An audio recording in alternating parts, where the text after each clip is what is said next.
قصيدة من شمال المملكة. كلمات الشاعر عايد بن حواس الحازمي.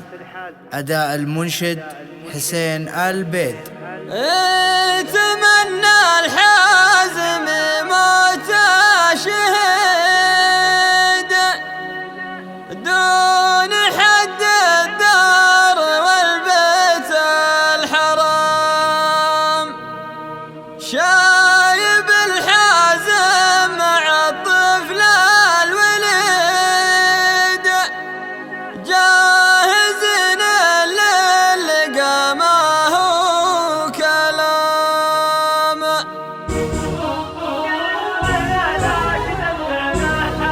جاكم الليلة كتب شيء جديد قيل غيره لا كتب شعره حرام، عندها الابداع من بنك الرصيد موقعه بالصف الاول بالامام. مرحبا مليون بابيات القصيد نبتديها يا جماعه بالسلام، ونعلن نحب الوطن وسط الوريد ونعشق كحيلان من نسله